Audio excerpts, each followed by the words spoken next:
성경 폈죠? 창세기 18장. 온라인 예배 드리시는 분들 성경 피셨죠? 9절부터 15절입니다. 제가 9절 읽습니다.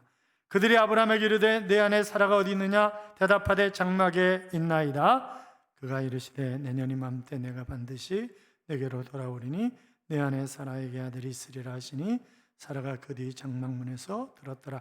아브라함과 사라는 나이가 많아 늙었고 사라에게는 여성의 승리가 끊어졌는지라. 사라가 속으로 웃고 이르되 내가 노쇠하였고 내 주인도 늙었으니 내게 무슨 즐거움이 있으리요? 여호와께서 아브라함에게 이르시되 사라가 왜 웃으며 이르기를 내가 늙었거늘 어떻게 아들을 낳으리로 하느냐?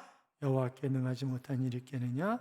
기한이 이를 때에 내가 내게로 돌아오리니 사라에게 아들이 있으리라. 같이요. 사라가 두려워서 부인하여 이르되 내가 웃지 아니하였나이다. 이르시되 아니라 내가 웃었느니라. 아멘. 같이 인사하겠습니다. 주의 이름으로 잘 될 것입니다. 더 잘 될 것입니다. 끝없이 잘 될 것입니다. 아멘. 예배의 자리에 계신 여러분, 2021년도 하나님이 끝없이 잘 되게 하시는 한 해가 될 줄로 믿습니다. 러시아의 문호 톨스토이가 쓴 단편 중에 사랑이 있는 곳에 신도 있다라고 하는 책이 있습니다. 마르틴 이브제이치라고 하는 구두 수송공에 관한 그런 유명한 단편 소설인데요. 마르틴은 아주 성실한 사람이었습니다. 그래서 가게 손님이 항상 많았어요. 그런데 어느 날 아내가 병에 걸려 죽은 겁니다. 하나밖에 아들이 없는데 그 아들도 병 걸려 죽은 거예요. 그러니까 이게 도대체 뭔가, 그래가지고 하나님 나도 데려가세요. 나도 데려가요. 나도. 이러고 막 하나님을 원망하고 불평하고 그러다 끝내는 교회도 안 나가는 것입니다. 그러던 어느 날 고향 노인분을 만났어요. 그런데 여보게, 그러면 안 돼. 우리가 예수 잘 믿어야지. 성경 읽어봐. 그렇게 자꾸 권면을 하는 것입니다. 그래서 그가 신약 성경을 읽다가 주님을 만나고 변하게 된 것입니다. 그래서 내가 어떻게 하나님을 위해서 살아야 될까 막 고민을 하는 거죠. 그런데 어느 날 주님의 세미한 음성이 들려왔습니다. 내일 내가 너와 만나겠다. 내가 내일 너를 만나러 가겠다. 여러분, 주님이 나를 만나러 오신다. 그러면 어떻겠어요? 얼마나 흥분이 되겠어요? 얼마나 감사하겠어요? 그렇잖아요? 그래서 그 다음날 아침 일찍 일어나고 창문을 쳐다보면서 언제 주님이 오시는가 기다리고 있는 것입니다. 그런데 스페파니치라고 하는 그 영감님이 거리에 눈을 치우고 있는 게 보이는 거예요.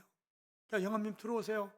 이라고 따뜻한 차를 한 잔 끓여드리는 거죠.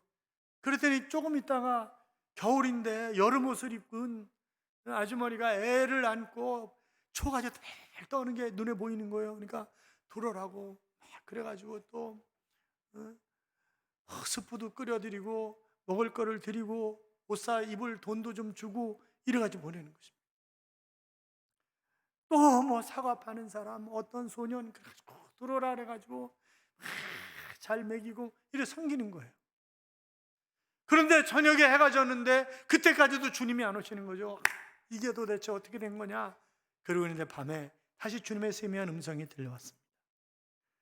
내가 너를 만나러 갔는데 내가 나를 알아보지 못하더구나. 그러면서 스페파니치가 싹 나타났다 사라지는 거예요. 그러면서 내가 그러왔느니라. 그렇게 얘기하는 거죠. 또 애를 업은 그 여름 옷을 입은 아주머니가 애를 업고 왔다가 싹 또 그 앞에 그림이 왔다가 싹 사라지는 거예요. 내가 그러왔느니라. 그렇게 하시는 거예요. 사과 파는 분으로, 소년으로 내가 그들 가운데 그들로 온 거라고 그렇게 말씀하시는 거죠. 사랑하는 여러분, 톨스토이의 사랑이 있는 곳에 신도 있다라고 하는 이 단편과 비슷한 내용이 오늘 창세기 18장에 나오는 그런 이야기입니다. 하나님께서 아브라함에게 나타나셨어요. 그런데 아브라함이 몰라보는 거예요. 아니, 몰라보는 게 지극히 당연한 거죠. 왜냐하면 평범한 나그네의 모습으로 찾아오셨기 때문에 아브라함이 알아볼 수가 없었습니다. 아니, 여러분 생각해 보세요. 아니, 하나님이 그런 모습으로 오실지 어떻게 알았겠어요, 아브라함이? 그렇잖아요. 알아볼 수가 없는 거지. 그러니까 자, 1절 2절 봐요. 여호와께서 만물의 상수리 나무들이 있는 곳에 아브라함에게 나타나시느니라. 날이 뜨거울 때 그가 장막문에 앉아 있다가 눈을 들어본즉 사람 셋이 맞은편에 서 있는지라. 그가 그들을 보자 곧 장막문에서 달려나가 영접하며 몸을 땅에 굽혀 그랬습니다. 자, 장막문에 앉아 있는데 세 사람이 길을 가다 서 있는 거예요. 햇살이 뜨겁게 내리쬐는 대낮이었기 때문에, 그리고 이분들이 낙타를 타고 가는 것도 아니고 걸어가다 서 있는 거잖아요. 그래서 이분들을 목격하고 쏜살같이 달려갑니다. 왜요? 하나님과 천사들이다 이것을 알았기 때문에? 아니요, 몰라요. 여기에 달려나갔다라고 하는 말은 말 타고 달릴 때 그때 쓰는 단어예요. 또 어떤 두려움이나 또 화가 머리까지 치웠을 때 쫓아가 확 나가는, 그럴 때 쓰는 단어예요. 지금 아브라함 나이 몇 살이에요? 99살.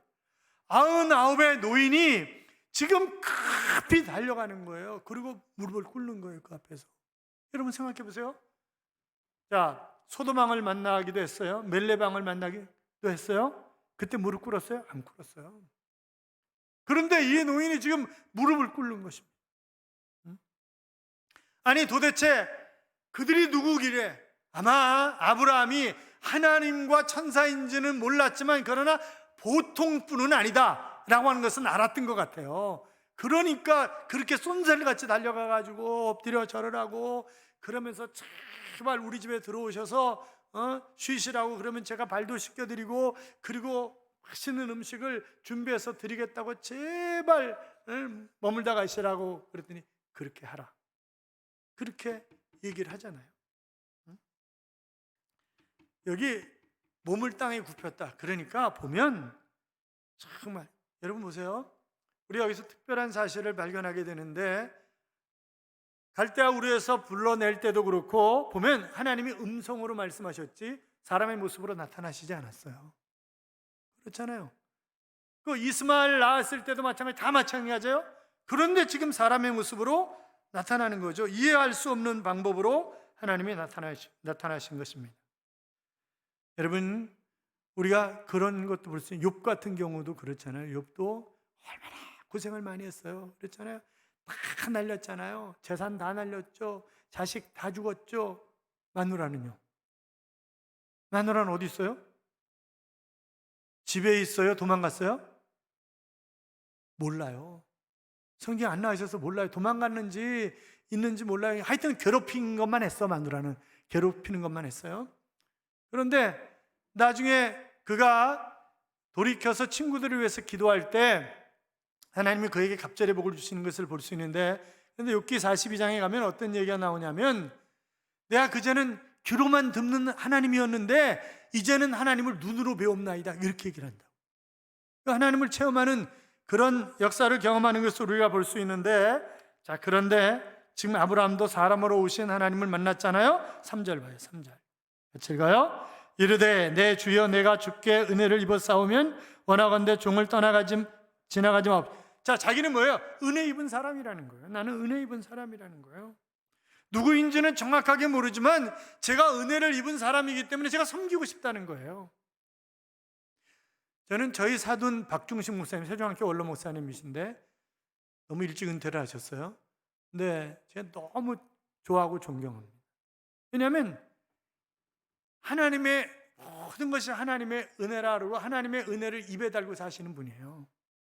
그러니까 대부도 수양관을 살 때 90몇 억인가 주고 샀어요. 그래가지고 이렇게 저렇게 고치고 또 부부 세미나를 위해서 원형 돔을 짓고 이러면서 130억 정도 들었거든요, 돈이. 근데 맨날 적자야. 수양관 해가지고 적자예요. 왜냐하면 수양관 빌려주는 게 적자예요. 돈을 안 내고 가는 사람이 너무 많대요. 돈을 안 내고 가는 교회가. 돈을 다 내고 가도 적자인데 돈을 안 내고 가는 거예요. 그래서 돈 내라고 그러면 아이씨, 큰 교회 같아. 이게 째째하게 뭐 이러고 성질 낸다는 거예요, 오히려. 그리고 돈 안 내고 간, 야, 이상한 사람들 많아요. 이상한 교회들 많아요. 그 기독교 백화점도 저 별로 기독교 백화점 하는 사람 없죠? 별로 안 좋아하는데, 물건, 그때 이종호 집사님한테 들은 얘기예요. 물건 납품하잖아요. 티셔츠 납품하잖아요. 자기는 다 팔아먹어 학교에. 그리고 돈은 안 준대. 이상한 사람들 많아요. 그러니까 이상한 교회들이 많은 거예요. 그래서 한 달에 몇 천만 원씩 손해보는 거예요. 그런데 수양관을 그럼에도 불구하고 계속하는 이유는 하나님이 우리 교회에 주신 은혜가 너무 크기 때문에, 그래서 그 은혜 때문에 한국교회와 선교사님들을 섬기기 위해서 한다는 거예요. 교회도 선교관 지어놓고, 그리고 선교사님들이 오면 그 선교관에 그냥 공짜로 머물고 아침, 점심, 저녁, 아침 주는 데는 없거든요. 아침, 점심, 저녁 다 줘요. 그렇게 섬기는 거예요, 그냥. 왜? 은혜가 너무 커서. 지금은 뭐 대부도 수양관을 하는지는 잘 모르겠습니다만, 사랑하는 여러분, 나를 찾아오시는 하나님을 우리가 하나님이 어떤 모습으로 올지 몰라요. 그러니까 나 하나님이야 이러고 안 오신다고요. 어떤 모습으로 올지 모르기 때문에, 그러니까 거지의 모습으로, 가끔 그럴 때가 있어요. 그 교회에 이제 거지가 오잖아요. 여기는 그래도 안 오더라고 잘. 거지가 오면 중계동에 있을 때 거지가 많이 왔어요. 그럼 월요일 날 오는 거지는 월요일 날 오고, 수요일 날 오는 거지는 수요일 날 오고, 요일마다 맞춰서 와요. 그런데 와가지고 돈 달라 그러잖아요. 제가 주머니에 돈이 없다 그러면, 야, 이 자식아 까불지 말고 돈 내놔 이렇게 얘기를 해요. 그러면 성격이 안 좋은 제가 3번까지는 그냥 가시죠 이렇게 얘기를 해요. 3번까지는. 근데 3번 넘었으면 그때는 저는 확 도는 거예요. 야, 이 새끼야. 그렇게 바로 나가요. 야, 이 새끼야. 교회가 너 같은 새끼 돈 주는 데가 교회야 이놈의 새끼야? 무릎 꿇어. 이제 그래가지고 난리를 치는 거죠. 막 난리를 치고 막. 그러고 그러는데, 지금 뭔 얘기하다 거기까지 갔지 또? 하여튼 우리가 하나님의, 그러니까 고지 모습으로 오시니까 한가다 이제 제가 막 욕하고 너 나가 이놈의 막 이래가지고 막 난리를 치고 막 그러잖아요. 그리고 이제 그러고 뒤돌아서, 야, 주님이 또 저 모습으로 오신 거 아니야? 그런 생각이 들 때가 있는 거예요. 주님이 그 모습으로 오신 거 아닐까? 이런 생각이 들 때가 있는 거예요. 그러니까 가끔, 그리고 또 두려워요 이게. 그러니까 우리가 신비한 방법으로 거룩한 모습으로 하나님이 날 찾아오실 것이다? 아닐 수 있어요. 그러니까 모든 사람에게 잘하고 잘 섬겨야 돼요 우리가. 그렇잖아요? 마태복음 25장 40절에 보시면, 내가 진실로 너희에게 이르노니 너희가 여기 내 형제 중에 지극히 작은 자 하나에게 한 것이 곧 내게 한 것이니라. 그러니까 소자 하나에게 냉수 한 그릇 대접한 거, 그거 주님에게 한 거라는 거예요. 그러니까 우리가 누구에게나 잘하자고, 2021년은 누구에게나 우리가 잘하자고. 자, 아브라함이 사라에게 떡을 만들라고 얘기하고 송아지를 취해가지고 하인에게 빨리 요리하라고 그럽니다. 자, 6절 보세요. 6절 7절. 아브라함이 급히 장막으로 와서 사라에게 이르되 속히 고운 가루 세 스아를 가져다가 반죽하여 떡을 만들라고, 아브라함이 또 가축대 있는 곳으로 달려가서 기름지고 좋은 송아지를 잡아 하인에게 주니 그가 급히 요리한지라. 그러니까 이 아브라함이 한국 사람이 아니었을까요? 급히, 속히, 하여튼 무지하게 빨리 지금 일어나요. 빨리. 막 급히, 그러니까 난리가 난 거예요. 여러분, 노인이 지금 뛰어다니면서 정신없이 막 하는 거예요. 정신없이. 왜요? 지금 땡볕에 이 길을 간다는 게 얼마나 더운 것인가, 얼마나 힘든 것인가, 이걸 너무나 잘 알고 있는 거예요, 아브라함이. 이분들이 누군지는 정확하게 모르겠지만 고귀한 분들 같은데, 그런데 어떻든 이렇게 힘든 길을 가는데, 그래서 가장 좋은 밀가루로 빵을 만들고 가장 좋은 송아지로 요리를 하고, 그래서 급히 서둘러 속히 막 그러잖아요. 그리고 아브라함이 시중을 드는 거예요. 아니, 누가 나그네고 누가 주인인지 구분이 안 되는 거죠 지금 이게. 사랑하는 여러분, 왜 아브라함이 왜 그렇게 해요? 하나님인 줄 알았기 때문에? 아니에요. 히브리 13장 1절에 보시면, 형제 사랑하기를 계속하고 손님 대접하기를 잊지 말라, 이로써 부지 중에 천사들을 대접한 이도 있느니라, 이렇게 기록하고 있는 것을 우리가 볼 수 있잖아요. 그때까지 하나님인지 몰랐어요. 그런데 극진히 섬겼습니다. 최고의 것으로 대접합니다. 왜요? 내가 은혜 받은 사람이기 때문에. 내가 은혜 받은 사람이기 때문에. 사랑하는 여러분, 우리에게도 이런 마음이 있어야 됩니다. 내가 도울 수 있다면 최선을 다해서 도우는 거예요. 섬기는 거예요. 그가 어떤 사람이든 내 곁에 있는 사람. 자, 록펠러에게 다시 한번 할까요? 록펠러가 세계의 부자가 된 것은 어머니의 유언을 그대로 지켰기 때문이다. 그렇게 그가 고백하는 거잖아요. 첫 번째가 뭐예요? 주일날 예배 맨 앞에 앉으라는 거예요. 예배당에 와서 주일날 맨 앞에 앉아라. 둘째, 11조를 온전하게 드려라. 셋째, 목사님의 말씀을 하나님의 말씀으로 들어라. 그러니까 하나님과 같이 목사님을 섬겨라. 아니, 그거는 뭐 목회자뿐만이 아니라 우리 곁에 준 사람들은 다 뭐예요? 우리 곁에 붙여준 사람들은 우리가 섬기라고 하나님이 허락하신 사람들이잖아요. 그러니까 최선을 다해서 섬기는 삶을 살아가야 되는 거예요. 사랑하는 여러분, 그렇잖아요. 지금 그러면 아브라함이 언제 변화되었을까? 뭐 이런저런 하나님의 음성을 듣고 이런저런 경험을 많이 했기 때문에 그가 그런 과정 속에서 변화되었을 것이다, 그렇게 생각할 수도 있지만, 그러나 급격한 변화를 이룬 것은 이름이 바뀐 다음이 아닐까, 그렇게 생각을 우리가 할 수 있습니다. 아브라함에서 아브라함으로 하나님이 친히 이름을 바꿔주신 거잖아요. 사레에서 사라로, 사울에서 바울로 하나님이 다 이름 바꿔주신 거라고요. 그래서 그가 이름도 바뀌고 정말 철저하게 섬기는 그런 삶을 살았던 그런 사람인데, 그런데 아름답게 최고로 섬겼더니 뭐 어떤 복을 뭘 기대하면서 섬긴 게 아니잖아요. 그냥 섬긴 거잖아요. 그런데 상상하지 못할 그런 이야기를 듣게 됩니다. 자, 9절 10절 봐요. 같이 읽어요. 그들이 아브라함에게 이르되 내 아내 사라가 어디 있느냐 대답하되 장막에 있나이다. 그가 이르시되 내년 이맘때 내가 반드시 내게로 돌아오리니 내 아내 사라에게 아들이 있으리라 하시니 사라가 그 뒤 장막문에서 들었더라. 아멘. 아들이 있으리라 내년 이맘때 딱 찍어줬어요. 이제 그 전에 아들이 있으리라 그랬어요. 여러 차례 얘기 들었어요. 아니, 불러내실 때에도 후손에 관한 얘기를 하셨어요. 그렇잖아요. 기다렸는데 안 주셔. 그러니까 하가를 취해가지고 결국 이스마엘을 낳았잖아요. 아니, 그 전에 어떤 일이 있어요. 내 자식이 없으니까 이제 유산을 종인 엘리에셀에게 줘야 되겠다. 그럴 때 하나님 뭐라 그랬어요? 아니, 내 몸에서 난 자야. 그렇게 얘기를 하셨어요. 그래도 안 주시니까 하가를 통해서 낳았어요. 하나님 뭐라 그랬어요? 야, 사라를 통해서 난 자식이 진짜야. 이렇게 얘기를 하셨어요. 그 여러 차례 들었어요. 그런데 또 주신대. 근데 이미 다 끝난 때, 그것도 내년에 주신대. 그러니까 이제 임신해서 1년 만에 낳아야 될 거 아니에요. 그러니까 내년 이맘때 주신대. 그러니까 이 사례의 입장에서는 참 어이가 없는 거죠. 그렇지 않아요? 사랑하는 여러분, 반드시 하나님에게는 공짜가 없습니다. 심는 대로 거두시는 하나님이에요. 하나님 공짜가 없어요? 미셸 프라이스가 8살의 그 어린 나이에 치명적인 뼈암을 앓게 됩니다. 살 확률 4%. 그리고 그 뼈암 때문에 한쪽 다리의 무릎에서 12cm 위에까지 잘라버렸습니다. 그런데 얼마나 이 독한 뼈암이었는지 다른 사람이 맞는 항암보다 훨씬 더 강한 항암 치료제를 맞는 거예요. 머리카락 하나도 안 남겨 싹 다 빠지는 거죠. 그리고 얼마나 고통이 심한지 치료를 할 때마다, 한 번 항암을 맞을 때마다 막 침대가 흔들릴 정도로 고통이 오는 거죠. 그런데 한 번도 인상을 안 쓰는 거예요. 늘 웃고 우스갯소리하고 그러면서 암을 이겨내는 것입니다.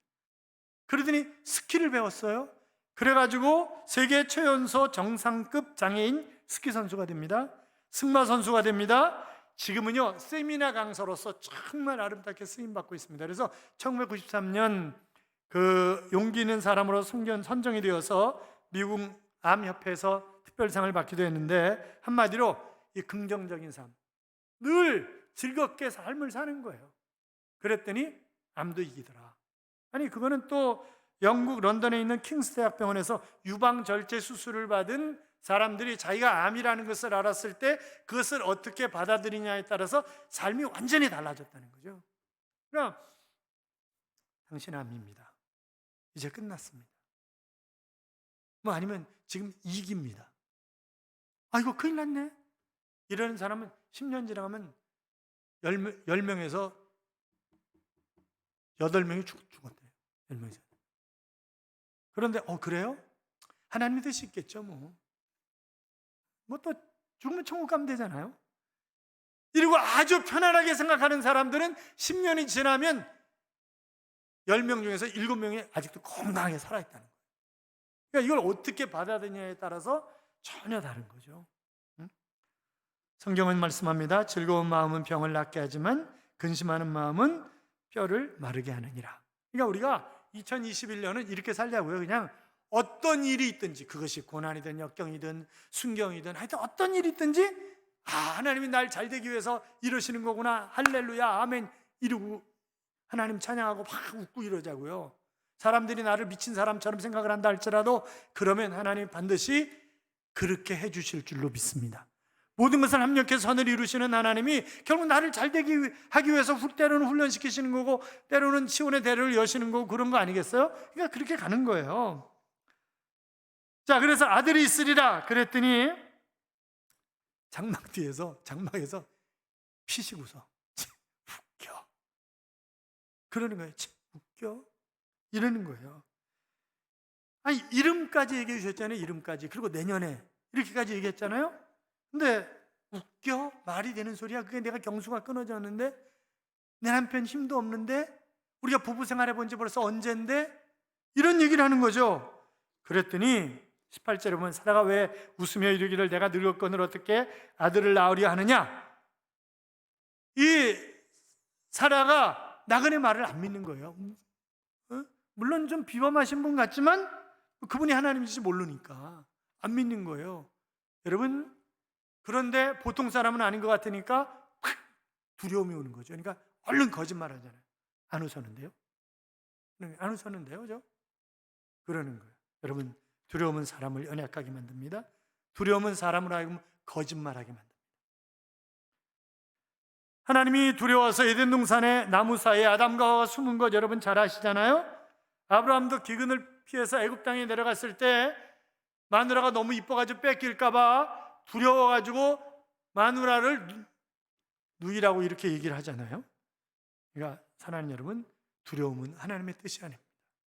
우리에게 평안을 주시는 것이 하나님의 뜻이고 우리 미래의 소망을 주시는 것이 하나님의 뜻이지. 그러니까 성경은 사랑하라, 겸손하라 이런 말보다 두려워하지 말라 그게 훨씬 더 많아요. 그게 누가 시험봤대요. 그랬더니 365번이더래. 그러니까 매일같이 두려워하지 말고 살라고 하나님이 365번 말씀하셨구나. 그렇게 써놨던데, 요한일서 4장 18절에 보시면 사랑에는 두려움이 없다고 했습니다. 사랑하는 여러분, 내가 정말 하나님을 사랑하는 믿음의 사람이라고 한다면 내 안에 두려움이 있으면 안 되는 거죠. 그러니까 이 사람이 정말 믿음이 있냐 없냐라고 하는 것은 역경이 왔을 때 이 사람의 마음이 평안하냐 두려워하느냐 그거에 따라서 이 사람의 믿음의 크기가 얼마나 되느냐라고 하는 것을 판단할 수 있는 거죠. 그러니까 믿음이 없는 사람은 두려움에 넘어지는 거예요. 그러나 믿음이 있으면요, 합력의 선을 이루시는 거예요, 하나님이. 그리고 편안하게 가는 거예요. 살다 보면 우리가 높은 산 꼭대기에서 살 때도 있어요. 개골창에 들어갈 때도 있어요. 광야에 내던져질 때도 있어요. 그러나 이런 찬송이 있잖아요. 내 주 예수 모신 곳이 그 어디나 하늘나라. 할렐루야 찬양하세. 내 모든 죄 사함받고 주 예수와 동행하니 그 어디나 하늘나라라고 하는 그런 찬양. 그러니까 하나님 함께 하시면 어떤 것도 다 하나님 나라라는 거죠. 그렇잖아요. 사랑하는 여러분, 사라의 웃음은 비웃음에 가까운 것이었습니다. 그러나 하나님께서는 사라에게 말씀하셨던 것을 지켜 행하셨어요. 그래서 21장에 가면 여호와께서 말씀하신 대로 사라를 돌보셨고 여호와께서 말씀하신 대로 사라에게 행하셨으므로 사라가 임신하고 아들을 낳으니 그랬습니다. 비웃었었는데 그 웃음이 진짜 웃음이 되는 거예요. 그래서 하나님이 나를 웃게 하시니 듣는 자가 다 나와 함께 웃으리로다. 이삭의 뜻이 웃음이잖아요. 한 대기업의 마케팅 부서에서 한국 사람들이 하루에 얼마나 웃을까라고 하는 것을 조사했더니 평균 10번 정도 웃는답니다. 그런데 한 번 웃는데 평균 8.6초라는 거예요. 하하 이러더니 그리고 끝나는 거야 그냥. 그런데 염려하고 걱정하고 인상 쓰고 사는 거는 얼마냐? 하루에 3시간 6분을 그렇게 산다는 거예요. 아니니까 8.6초니까 그냥 9초라고 치자고요. 그럼 10번이면 90초면 1분 30초 웃고 3시간 6분 인상 쓰고 사는 거예요. 그러니까 우리가 그렇게 인상 쓰고 사는데도 이만큼 건강한 건 순전히 하나님의 은혜인 줄로 믿습니다. 그렇잖아요.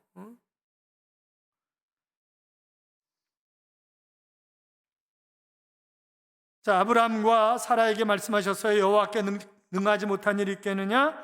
여러분, 하나님은 전지하신 하나님이십니다. 하나님은 모든 것을 해결해 주실 수 있는 전능하신 하나님이십니다. 하나님 의지하고 가는 거예요.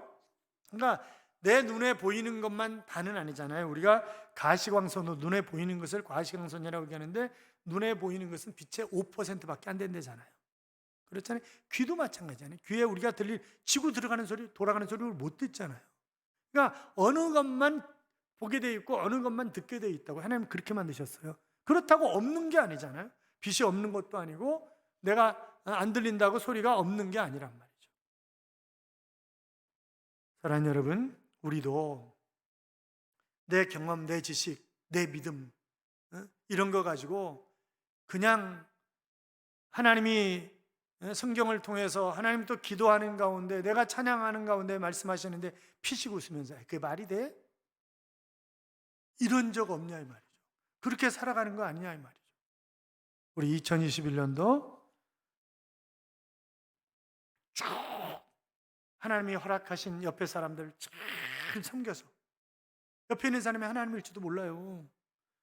잘 섬기자고 그래요. 잘 섬겨서 하나님 준비하신 복을 누리면서 멋지게 웃음꽃 활짝 핀 그런 삶을 살아가는 하나님의 자녀들이 되시기를 주님의 이름으로 축원합니다. 축원합니다.